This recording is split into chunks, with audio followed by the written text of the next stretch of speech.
এজন্য নবী সাল্লাল্লাহু আলাইহি ওয়াসাল্লাম বলছেন মুনাফিকদের জন্য দুইটা নামাজ বেশি ভারী, বেশি কষ্টের। সেটা কি? একটা হচ্ছে এশারের নামাজ আর একটা হচ্ছে ফজরের নামাজ। ফজরের নামাজ যদি আপনি পড়েন তাহলে আপনি এটা বুঝতে পারবেন যে আপনি একজন মুমিন। ফজরের নামাজ হচ্ছে মুমিনদের চেনার চিহ্ন। মুমিনকে চেনার চিহ্ন হচ্ছে ফজরের নামাজ।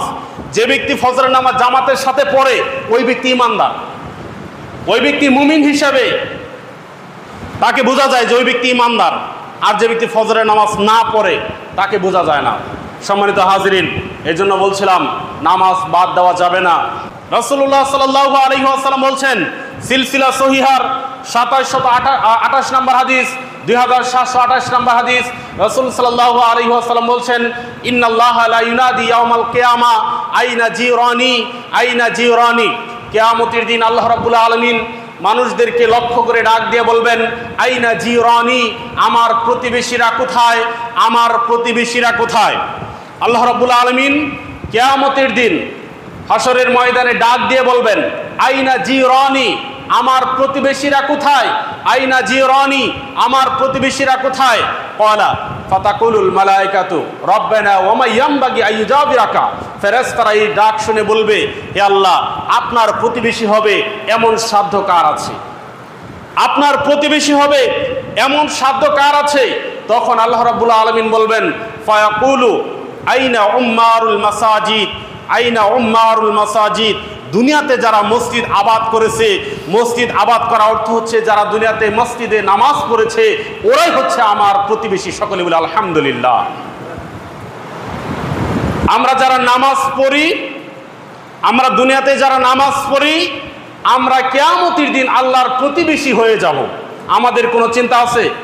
আমরা যারা দুনিয়াতে নামাজ পড়ি, কিয়ামতের দিন আল্লাহ তাআলা আমাদেরকে প্রতিবেশী হিসাবে কবুল করবেন। এর চাইতে বড় সম্মানের কথা, এর চাইতে বড় মর্যাদাবান কথা আর কি হতে পারে? প্রিয় উপস্থিতি, সম্মানিত হাজিরিন, এর পরও আমরা এটা বুঝি না। নামাজ পড়লে কি গুরুত্ব, কেমন নেকি, আমরা এটা বুঝি না।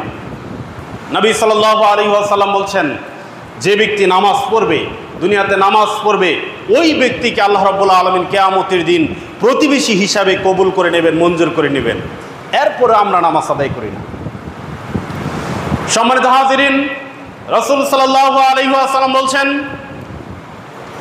বুখারীর 662 নম্বর হাদিস, রাসূলুল্লাহ সাল্লাল্লাহু আলাইহি ওয়াসাল্লাম বলছেন, মান গাদা ইলাল মসজিদি ওয়া রাহা আ'আদাল্লাহু লাহু নুজুলাহু মিনাল জান্নাতি গাদা আও রাহা।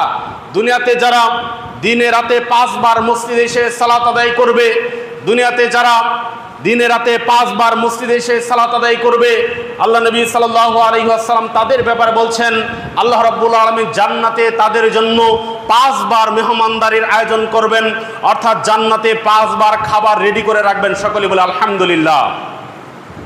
দুনিয়াতে আপনি নামাজ পড়বেন, আপনি প্রতিদিন 5 ওয়াক্ত করে নামাজ পড়তেছেন, আর আল্লাহ রাব্বুল আলামিন জান্নাতে প্রতিদিন আপনার জন্য 5 বার খাবার রেডি করতেছেন। আপনি জান্নাতে গেলে সেগুলো পাবেন, আমরা জান্নাতে গেলে সেগুলো পাবো।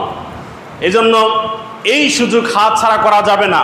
নামাজ আদায় করতেই হবে, নামাজ ছাড়া কোনো মুক্তি নেই, নামাজ ছাড়া কোনো উপায় নেই। রাসূলুল্লাহ সাল্লাল্লাহু আলাইহি ওয়াসাল্লাম বলছেন, মুসলিম শরীফের 657 নম্বর হাদিস, রাসূল সাল্লাল্লাহু আলাইহি ওয়াসাল্লাম বলছেন, মান সাল্লা সালাতাস সুবহি, যে ব্যক্তি ফজরের সালাত আদায় করে, ফাহুয়া ফি জিম্মাতিল্লাহ, ওই ব্যক্তি আল্লাহর জিম্মাদারির মধ্যে প্রবেশ করে। যে ব্যক্তি ফজরের সালাত আদায় করে ওই ব্যক্তি আল্লাহর জিম্মাদারির মধ্যে প্রবেশ করে। রাসূলুল্লাহ সাল্লাল্লাহু আলাইহি ওয়াসাল্লাম এই হাদিসের মধ্যে বলেছেন, তোমাদের কেউ যেন আল্লাহর জিম্মাদারি থেকে নিজেকে বিরত না রাখে, তোমাদের কেউ যেন আল্লাহর জিম্মাদারি থেকে নিজেদেরকে মুক্ত না করে নেয়। অর্থাৎ তোমরা ফজরের সালাত বাদ দিও না, ফজরের সালাত নষ্ট করো না। রাসূল সাল্লাল্লাহু আলাইহি ওয়াসাল্লাম এই হাদিসের শেষের অংশে বলছেন, ইয়াকুব্বাহু আলা ওয়াজহি ফি নারি জাহান্নামা, যারা ফজরের নামাজ পড়বে না, যারা ফজরের নামাজ পড়বে না তাদেরকে আল্লাহ রাব্বুল আলামিন উল্টো মুখে জাহান্নামে নিক্ষেপ করবেন, অর্থাৎ হেঁচিয়ে টেনে হেঁচড়ে তাকে জাহান্নামে নিক্ষেপ করবেন। এজন্য আমরা যারা নামাজ পড়ি, মাগরিবের সময় অনেক মানুষ দেখা যায়, এটা সব মসজিদেই, শুধু এই মসজিদে না, সব জায়গায় বাংলাদেশের যে কোনো মসজিদেই আপনি দেখবেন মাগরিবের সময় অনেক মুসল্লি, এশায় কম, ফজরে আরও কম। এশার সময় কম হয়ে যায় এবং ফজরের সময় কম হয়ে যায়।